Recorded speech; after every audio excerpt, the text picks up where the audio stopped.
الحمد لله نحمده ونصلي ونسلم على رسوله الكريم أما بعد فأعوذ بالله من الشيطان الرجيم بسم الله الرحمن الرحیم۔ روحانی بیماریوں کا ذکر چل رہا ہے جس میں حسد کو بیان کیا جا رہا ہے، تو فرمایا تھا کہ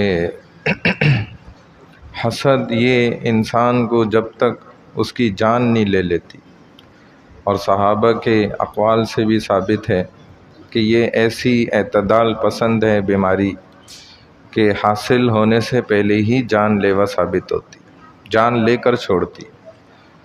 وہ حاسد خود ہی اپنے حسد میں جلا کرے، وہ شمع کیا بجھے جسے روشن خدا کرے۔ پہلے کے لوگوں کا حسد نیکیوں کے اندر آگے بڑھنے میں ہوتا تھا، اور ہمارے ہاں اس وقت اکثر جو حسد کی بیماری ہے وہ دنیا کی حاصل کرنے میں۔ میں نے ذکر کیا تھا کہ اس پر واقعات بھی ہیں، خود رسول اللہ صلی اللہ علیہ وسلم کے گھرانے میں حضرت عائشہ رضی اللہ تعالیٰ عنہ فرماتی ہیں کہ مجھے ہمیشہ اکثر خدیجۃ الکبریٰ رضی اللہ تعالیٰ عنہ سے حسد رہا۔ بات بات پہ رسول اللہ صلی اللہ علیہ وسلم یہ فرمایا کرتے تھے کہ خدیجہ تو ایسے کرتی تھی، خدیجہ کو تو یوں عمل تھا، خدیجہ کی سہیلیاں وہ فلانی، اور جب گھر میں اگر کوئی جانور کاٹتے، بکری کاٹتے، تو فرماتے کہ خدیجہ کی جو دوست ہیں، سہیلیاں ہیں، ان کو یہ گوشت پہنچا دو۔ تو فرماتی ہیں میں سنتی تھی تو مجھے بڑا حسد ہوتا تھا۔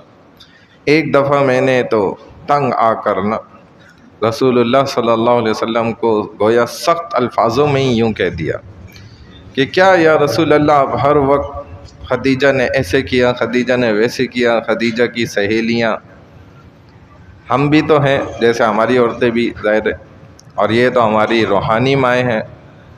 تو رسول اللہ صلی اللہ علیہ وسلم نے فرمایا کہ ناراض ہو گئے اور کہا کہ عائشہ تمہیں پتہ بھی ہے کہ خدیجہ نے کیسے کیسے مواقع پر میرا ساتھ دیا جب میرے ساتھ کوئی نہیں تھا۔ زمین پر خدیجہ ہوتی تھی جو میرے دکھڑے سنتی تھی، اور آسمان پر رب تھا، بس یہی دو تھے، میری زندگی میں اور کوئی تھا ہی نہیں۔ اس وقت خدیجہ نے میرا بھرپور ساتھ دیا، بس میں نے ادھر بات کہی اور فوراً خدیجہ ایمان لائی، اسلام قبول کیا۔ اور ایسے ہی آج کے بھی یہود، یہ بھی حسد کی آگ کی وجہ سے دیکھ لیں کیا کیا حرکتیں کر رہے ہیں۔ اور رسول اللہ صلی اللہ علیہ وسلم کی پیدائش سے پہلے تو یہ واقعی بات کہتے تھے کہ ہم کافروں پر اس رسول کی برکت سے غلبہ حاصل کرتے اور فتح مانگتے۔ اس قدر محمد صلی اللہ علیہ وسلم کے یہ منتظر تھے، اور مدینہ کے اطراف میں آ کر آباد ہو گئے تھے، اور اس کی وجہ بھی یہی تھی۔ لیکن جب ان کو آخر پتہ چلا کہ پیدائش ہونے والی ایک لال تارا آسمان پہ نظر آئے گا، وہ نظر بھی آ گیا، اور اس کے بعد انہوں نے پورے مدینہ میں گھوم پھر لیا، دیکھ لیا، تو پتہ چلا یہاں تو کسی کی پیدائش ہی نہیں ہے۔ اور مکہ میں معلوم کرا تو پتہ چلا جی آمنہ ہے عبداللہ کی اہلیہ، ان کے گھر میں پیدائش ہے آج۔ پھر ان کے تو گھروں میں ماتم بچ گیا، اور حسد گہرائی سے پیدا ہو گیا کہ یہ نبوت ہمارے خاندان سے اور ہمارے سلسلے سے کیسے چلی گئی۔ اور وہ حسد دیکھ لیں آج تک اس آگ کے اندر جل رہے ہیں، اور کس قدر جو ہے وہ دوسروں کو بھی جلا۔ تو یہ حسد گناہ ہے، حرام ہے۔ اور غبطہ جو انسان کرتے ہیں نا، رشک کرنا، جس میں اگلے کی نعمت ضائع نہ ہو، زائل نہ ہو، بلکہ مجھے بھی حاصل ہو جائے، اس کی نعمت میں بھی اللہ برکت ڈالے، تو یہ تو باعث ثواب اور اجر بھی ہے۔